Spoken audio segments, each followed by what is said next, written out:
Assalamualaikum warahmatullahi wabarakatuh. Alhamdulillahi rabbil alamin. Wa bihi nasta'in ala umuri dunya waddin.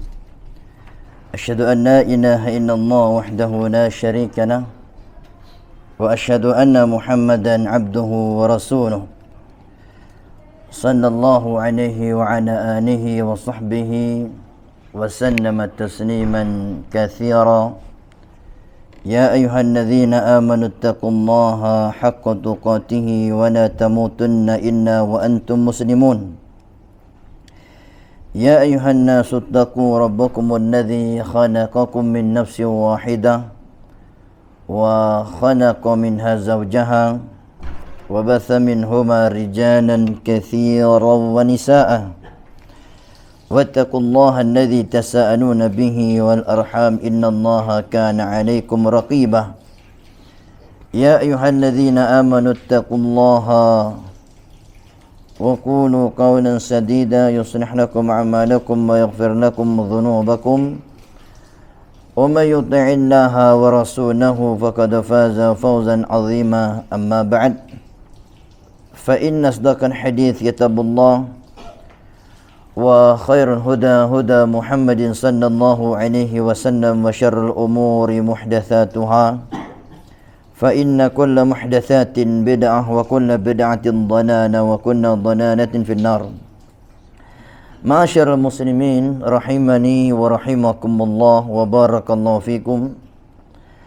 Allah Subhanahu wa taala berfirman dalam surat Ad-Dukhan ayat yang ke-12 yang bunyinya Rabbana kshif 'anna al-'adzab inna mu'minun. Maka orang-orang musyrikin kafirin berdoa kepada Allah, ya Tuhan kami, ya Rabb kami, ya Rabb kami, ikshif 'anna, lenyapkanlah atau hilangkanlah dari kami al-azab, siksaan ini. Inna mu'minun, sesungguhnya kami sekarang telah beriman. Kami sekarang telah beriman. Ini doa dari orang-orang musyrikin kafirin setelah mendapatkan azab, siksa dari Allah, barulah mereka sadar dan mengatakan kami beriman. Dan kebanyakan manusia beginilah kondisinya. Setelah disiksa, setelah mendapatkan azab dari Allah, baru sadar dan baru ingin bertobat kepada Allah Jalla wa'ala. Al-Imam Al-Qurtubi rahimahullah ketika menjelaskan ayat ini, Inna Quraisyan atawun Nabiyya sallallahu alaihi wasallam wa qalu. Ayat ini menjelaskan tentang kisah kaum musyrikin Quraisy, yang mana kaum Quraisy ini datang kepada Nabi sallallahu alaihi wasallam kemudian mengatakan, jika Allah melenyapkan azab ini, maka kami, kata orang musyrikin, akan masuk Islam. Akan masuk Islam. Kemudian ternyata setelah Allah lenyapkan azab dari mereka, mereka pun ingkar janji. Dan mereka ingkar janji dan melupakan janjinya ingin beriman setelah hilangnya azab dari Allah tabaraka wa ta'ala. Dan inilah akibat seseorang yang berlambat-lambat beriman, seseorang yang menunda-nunda iman, yang akhirnya ketika dia suka menunda keimanannya, maka azab itu turun kepada mereka, dan setelah mereka merasakan pedihnya baru sadar dan mau beriman. Maka hendaknya kita semua jangan suka menjadi orang yang berlambat-lambat dalam kebaikan, berlambat-lambat dalam keimanan dan taubat. hendaknya kita semua adalah orang yang segera tersadarkan sebelum merasakan akibat dari berlambat-lambat melakukan kebaikan. Yang mana Rasulullah pernah menegur sahabat-sahabatnya karena suka berlambat-lambat untuk salat. Rasul mengatakan dalam sebuah hadis yang sahih dari sahabat Abu Sa'id Al-Khudri, kata sahabat Abu Sa'id, ra'a Rasulullah sallallahu alaihi wasallam fi ashabihi ta'akhuran. Rasulullah itu pernah menyaksikan ada sebagian sahabatnya berlambat-lambat untuk salat 5 waktu ke masjid. Saking lambatnya, ta'akhuran, terlambat, masbuk. Faqala lahum, maka Rasul mengatakan, taqaddamu wa atimmu bi wal ya'tamma bikum min ba'dikum. La yazalu qaumun yata'akhiruna hatta yu'akhiruhumullah.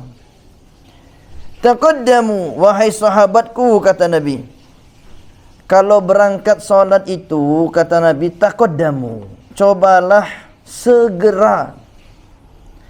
Kalau berangkat solat bersamaku di masjid, cobalah taqaddamu, datangnya tu cepat.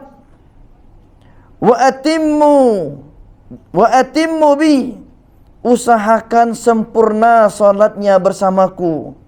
Wal ya'tamu bikum min ba'dikum, dan sempurnakanlah salat bersamaku, jangan masbuk sehingga orang-orang yang datang setelah kalian juga bisa menyempurnakan salatnya, mencontoh kalian.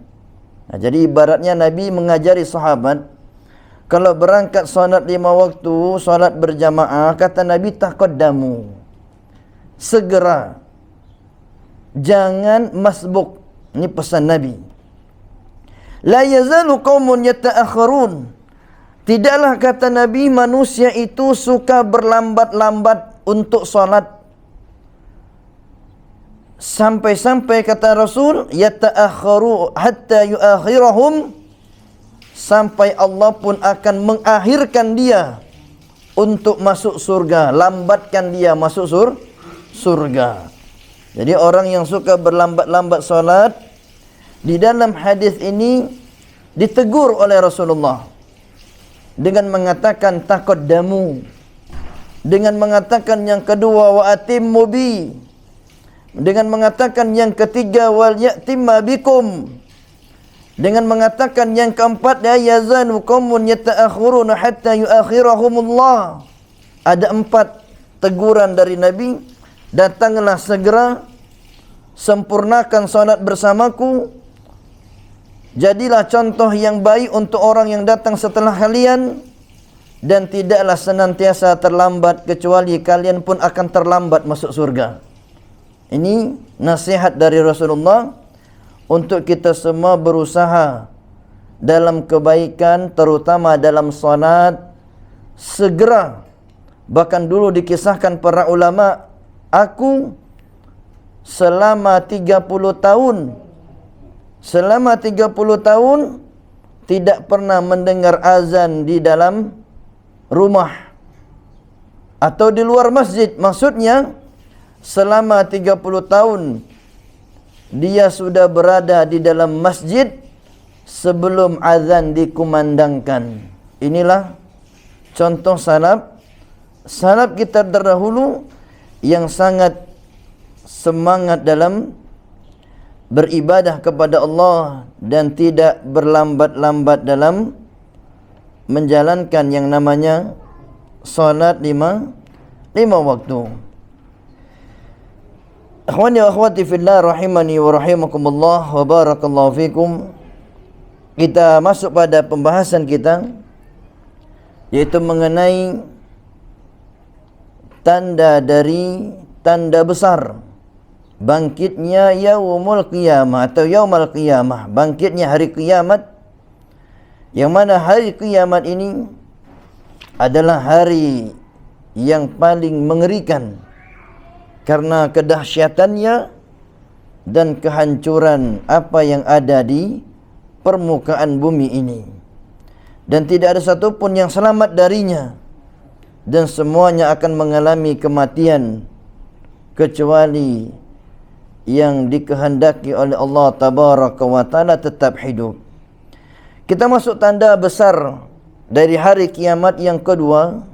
Yang sebelumnya kita sebutkan tanda yang pertama adalah ad-dukhan, timbulnya asap yang menyakitkan telinga, menyakitkan mata, menyesakkan napas di dada-dada manusia, khususnya orang kafir. Kemudian yang kedua, sebelum bangkitnya hari kiamat ada tanda besar yang kedua, yaitu keluarnya Al-Masih Ad-Dajjal. Keluarnya Al-Masih Ad-Dajjal. Al-Masih Ad-Dajjal. Al-Imam Al-Qurtubi rahimahullah menyebutkan tentang makna Al-Masih, yang mana Al-Masih ini lebih kurangnya memiliki 23 maknanya, atau 23 pendapat para ulama tentang asal kata dari Al-Masih. Disebutkan dalam kamus sampai 50 pendapat yang mengatakan asal kata dari kata Al-Masih. Yang mana Al-Masih itu bisa digunakan untuk orang yang benar, dan juga bisa digunakan untuk orang yang sesat lagi pendusta. Ini Al-Masih. Al-Masih juga digunakan oleh Nabi Isa alaihi salam, dan Al-Masih juga digunakan oleh Dajjal, pendusta yang akan keluar di akhir zaman sebagai tanda kiamat besar atau tanda besar dari datangnya hari kiamat. Kemudian kita sebutkan di sini Dajjal dinamakan juga dengan Al-Masih dikarenakan Dajjal ini memiliki mata yang buta. Mata yang buta, terhapus satu matanya. Alasan yang kedua kenapa dikatakan Dajjal itu Al-Masih, dikarenakan Dajjal diberi kekuatan oleh Allah bisa mengelilingi dunia dalam waktu 40 hari. Dalam waktu 40 hari. Inilah kelebihan yang Allah Tabaraka wa Ta'ala berikan pada Dajjal ini, yang mana Dajjal ini tidaklah datang melainkan sebagai ujian yang berat yang akan menimpa umat manusia sebagai ujian keimanan kepada Allah. Dajjal ini perlu kita ketahui adalah ujian yang Allah datangkan, dan dia merupakan seberat-berat ujian. Yang mana keluarnya Dajjal ini merupakan di antara tanda-tanda datangnya hari kiamat. Yang mana disebutkan dalam sebuah hadis, ma baina khalqi Adam ila qiyamis sa'ah khalqun akbaru minad Dajjal. Nabi mengatakan tidak ada satupun makhluk semenjak diciptakan Nabi Adam sampai terjadinya hari kiamat yang lebih besar ujiannya daripada ujian fitnah Dajjal. Jadi fitnah Dajjal, ujian Dajjal ini adalah ujian terbesar yang akan dialami oleh manusia di dunia ini. Bahkan sedikit yang bisa selamat dari ujian yang satu ini. Dan juga dari Ibnu Umar radhiyallahu anhuma, Rasulullah pernah berdiri di hadapan manusia. Kemudian Rasulullah memuji Allah dan mengatakan memanglah Allah satu-satunya yang berhak untuk dipuji. Kemudian Rasulullah menceritakan tentang Dajjal. Rasul mengatakan, inni la unzirukumu. Sekarang kata Nabi, aku ceritakan kepada kalian. Wa ma min nabiyyin illa anzarahu qaumah. Yang mana cerita ini telah diceritakan oleh nabi-nabi sebelumku. Laqad anzara Nuh qaumah. Bahkan Nabi Nuh telah memperingati kaumnya dari yang satu ini. Walakinni aqulu lakum fihi qawlan lam yakulhu nabiyyun liqaumihi. Tetapi hari ini kata Nabi, aku ceritakan dengan tambahan yang belum pernah diceritakan oleh nabi-nabi sebelumku. Ta'lamuna annahu a'war. Anna Allah laysa bi'awar. Ketahuilah kata Nabi bahwasanya Dajjal itu yang telah diceritakan oleh nabi-nabi sebelumku, tetapi ada yang belum diceritakan, yaitu ciri-cirinya buta sebelah matanya, yaitu sebelah kanannya. Sebelah kanannya buta. Sedangkan Allah tabaraka wa ta'ala laisa bi'awar, tidaklah buta. Dan juga dari Anas bin Malik radhiyallahu anhu, Rasulullah pernah mengatakan, ma bu'itha nabiyyun illa anzara ummatahu al-a'war al-kadzdzab. Tidaklah nabi diutus melainkan pasti memperingatkan kaumnya dari yang buta sebelah, dari pendusta yang buta sebelah matanya. Dan ketahuilah bahwasanya dia adalah Dajjal yang buta sebelah matanya. Sedangkan kata Nabi, Rabb kalian tidaklah buta matanya, tidaklah buta. Dan juga Rasul mengatakan, ya ayuhan nas, wahai sekalian manusia, innaha lam takun fitnatun ala wajhil ard. Tidak ada ujian yang lebih besar daripada ujian Dajjal di muka bumi ini semenjak Allah menciptakan cucu Adam alaihi salam. Tidak ada satu nabi pun yang diutus melainkan memperingatkan umatnya, kaumnya dari Dajjal. Sedangkan aku, nabi yang terakhir, juga memperingati kalian dari Dajjal ini. Maka tidak dapat dipungkiri lagi bahwasanya Dajjal akan muncul di tengah-tengah kalian. Dajjal akan muncul di tengah-tengah kalian. Ini fitnah Dajjal yang benar-benar akan mendatangi manusia.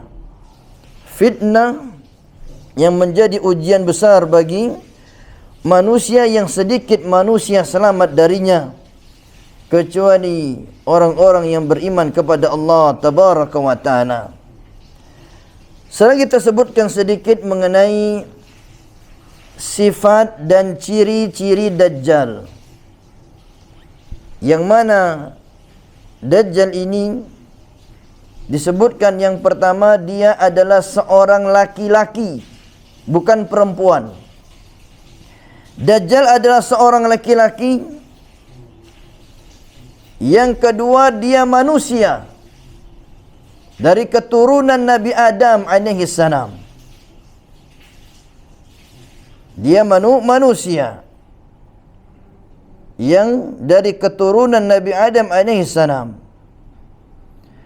Yang dia, ciri-ciri yang berikutnya, masih muda umurnya, berkulit merah, bertubuh agak pendek atau agak bungkuk. Kemudian jarak antara kedua betisnya berjauhan, atau letter O jalannya, kakinya. Dajjal ini juga berambut keriting. Ada yang mengatakan berambut gimbal. Keningnya lebar, dadanya bidang, mata yang kanannya buta. Mata tersebut tidak muncul dan tidak pula tertancap, seakan-akan buah anggur yang menonjol. Seakan-akan buah anggur yang menonjol, mata yang butanya. Sementara di atas mata yang kiri ada daging yang keras yang tumbuh. Jadi sebelah kanannya buta, butanya seperti buah anggur yang menonjol. Kemudian sebelah kirinya ada seperti daging keras yang tumbuh di atas matanya. Dan di antara kedua mata Dajjal itu tertulis huruf kaf, kemudian fa, kemudian ra, atau kafir. Setiap orang muslim bisa membaca tulisan yang ada di kening Dajjal. Adapun orang-orang muslim bisa membaca tulisan yang ada di kening Dajjal, sementara orang-orang yang kafir tidak mampu membacanya, mampu membacanya. Kemudian ciri-ciri yang berikutnya, Dajjal itu orangnya mandul, tidak punya keturunan dan tidak bisa memiliki anak, tidak punya keturunan, tidak memiliki anak. Ini beberapa sifat Dajjal yang disebutkan dalam hadis yang sahih, yang mudah-mudahan kita semua diselamatkan oleh Allah Tabaraka wa Ta'ala dari fitnah Dajjal ini.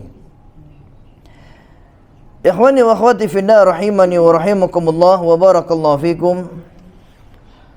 Syekh Shalih Fauzan menjelaskan dalam kitab Ahlus Sunnah wal Jamaah, hendaknya orang yang beriman mengimani akan adanya Al-Masih Ad-Dajjal. Yang Dajjal ini laki-laki keturunan Adam yang keluar di tengah-tengah kaum Yahudi, dan Yahudi mayoritas pengikutnya. Yahudi mayoritas pengikutnya. Yang disebutkan, ada sesuatu yang menarik disebutkan, ternyata Dajjal ini adalah sosok raja yang sedang ditunggu-tunggu oleh sekelompok aliran dari agama Yahudi. Jadi bagi kelompok Yahudi ini, Dajjal itu ibaratnya raja yang dinantikan. Orang-orang Yahudi meyakini Dajjal itu sebagai raja penguasa lautan dan daratan. Ini menunjukkan orang Yahudi itu sangat menanti-nantikan kehadiran Dajjal ini. Mereka katakan Dajjal itu adalah raja lautan dan daratan. Mereka juga meyakini Dajjal itu, kata orang Yahudi, sebagai tanda-tanda kebesaran Allah. Menurut orang-orang Yahudi. Maka orang-orang Yahudi memiliki nama lain tentang Dajjal ini, yang pastinya nama terpuji. Apa namanya? Disebutkan, kata mereka, nama Dajjal itu adalah Al-Masih bin Daud. Jadi menurut orang Yahudi, Dajjal itu namanya adalah Al-Masih bin Daud. Dan sangat berbeda sekali penilaian orang yang beriman dengan penilaian orang Yahudi. Orang beriman menunggu kedatangan Imam Mahdi, menunggu turunnya Nabi Isa alaihi salam. Sementara orang Yahudi menunggu kedatangan Dajjal, sang pendusta yang buta sebelah matanya, yang datang sebagai penebar fitnah dan merusak keimanan manusia sampai pada taraf yang namanya kemurtadan.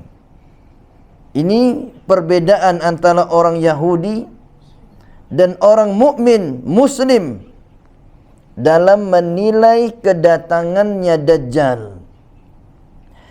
Bukti wahyu yang menunjukkan informasi ini adalah hadis dari sahabat Uthman bin Abil As radhiyallahu an, bahwasanya Rasulullah mengatakan aktsaru atba'id Dajjal al-yahudu wan nisa. Kebanyakan pengikut Dajjal ini adalah orang Yahudi dan perempuan. Kebanyakan pengikut Dajjal, kata Nabi dalam hadis yang diriwayatkan oleh Imam Ahmad, adalah orang Yahudi dan wanita. Jadi orang Yahudi banyak mengikuti Dajjal. Begitu juga para wanita banyak mengikuti Dajjal. Di dalam hadis yang lain dikatakan dari sahabat Anas bin Malik radhiyallahu an, Nabi SAW mengabarkan, yatba'ud Dajjal min Yahud Asbahan 70,000 alaihim at-Tayanisah. Sesungguhnya Dajjal itu akan diikuti oleh 70,000 orang Yahudi dari Asfahan yang memakai Tayalisah. Tayalisah ini selendang yang dipakai di pundak yang menyerupai baju jubah dan tidak memiliki jahitan. Ini yang terjadi di akhir zaman, bahwasanya akan keluar yang namanya Dajjal, dan Dajjal ini berbeda penilaian orang Yahudi dengan orang yang beriman kepada Allah Tabaraka wa ta'ala. Kemudian berita kemunculan Dajjal ini adalah berita yang mutawatir. Berita yang datang dari banyak jalan. Saking banyaknya jalannya sampai derajat yang namanya mutawatir. Sebagaimana dikatakan Al-Qadhi mengatakan hadis-hadis yang disebutkan oleh Imam Muslim dan selainnya mengenai Dajjal, kisah Dajjal, tentang benarnya adanya Dajjal, adalah hadis-hadis yang sangat banyak jalannya, sehingga tidak ada keraguan untuk mengimaninya. Bahkan benar-benar akan datang yang namanya di akhir zaman, yang namanya Dajjal. Kemudian pembahasan yang berikutnya mengenai mengapa tentang Dajjal itu tidak disebutkan di dalam Al-Quran. Mengapa berita tentang Dajjal, tentang kehadirannya, kedatangannya tidak disebutkan dalam Al-Quran. Ada beberapa versi jawaban yang dapat kita sebutkan di sini. Kenapa tidak disebutkan dalam Al-Quran tentang kedatangan Dajjal? Yang pertama, Allah berfirman, "Yauma ya'ti ba'du ayati rabbik la yanfa' nafsan imanuha." Ada beberapa versi jawaban yang dapat kita sebutkan. Yang pertama, Allah sebutkan dalam surat Al-An'am, pada hari datangnya ayat dari Rabbmu. Dan termasuk dari ayat Rabbmu adalah datangnya Dajjal. Termasuk dari ayat Rabbmu adalah datangnya Dajjal. la yanfa'u nafsan imanuha. Pada hari itu tidak bermanfaat lagi keimanan seseorang kepada dirinya sendiri. Tidak bermanfaat keimanannya. Maka sebagian ulama memahami ayat ini, di antara makna ayat ini adalah datangnya Ad-Dajjal. Di antara sebagian ayat-ayat Rabmu, iaitu datangnya Dajjal. Kalau sudah datangnya Dajjal, jangan harap bisa beriman, dikarenakan keimanan ketika itu pun bisa hilang, apalagi yang belum beriman. Kalau yang sudah beriman saja bisa murtad, kalau yang sudah beriman saja bisa keluar dari Islam ketika datangnya Dajjal, maka bagaimana orang yang tidak beriman sama sekali? Maka disebutkan dalam hadis thalathun idza kharajna lam yanfa' nafsan imanuha lam takun amanat min qabl. Al-ayatul dajjal wad dabba wa tulu' syams min maghrib atau min maghribiha. 3 tanda semuanya telah terjadi. Jika semuanya telah terjadi, maka tidak akan berguna keimanan seseorang. Yang pertama, keluarnya Dajjal. Yang kedua, keluarnya binatang melata yang bisa bicara dengan manusia. Yang ketiga, terbitnya matahari dari sebelah tenggelamnya, dari sebelah terbenamnya. Ini menunjukkan kepada kita semua bahwasanya ada di dalam Al-Quran, tetapi tidak disebutkan secara jelas, hanya disebutkan ayat-ayat Allah. Dan di antara ayat-ayat Allah adalah munculnya Ad-Dajjal. Kemudian yang kedua, Al-Quran sendiri mengisyaratkan tentang Nabi Isa bin Maryam akan turun di akhir zaman. Yang mana turunnya Nabi Isa ini, di antara alasannya adalah untuk membunuh yang namanya Dajjal. Untuk membunuh namanya Dajjal. Yang mana ketika Dajjal bertemu dengan Nabi Isa, Dajjal itu kata Nabi akan meleleh sebagaimana melelehnya timah yang dipanaskan. Seperti melelehnya timah yang dipanaskan. Kemudian yang ketiga, berita tentang Dajjal juga sudah disebutkan dalam Al-Quran. Dalam surat Ghafir ayat yang ke-57. La khalqus samawati wal ard akbaru min khalqin nas walakinna aktsaran nasi la ya'lamun. Sesungguhnya penciptaan langit dan bumi itu lebih besar daripada penciptaan manusia, tapi kebanyakan manusia tidak mengetahui. Yang dimaksud dengan penciptaan di sini adalah penciptaan Dajjal. Yang dimaksud dengan ayat ini penciptaan manusia adalah penciptaan Dajjal, sebagaimana didukung hal ini berdasarkan hadis, ma baina khalqi Adam ila qiyamis sa'ah khalqun akbaru min ad-Dajjal.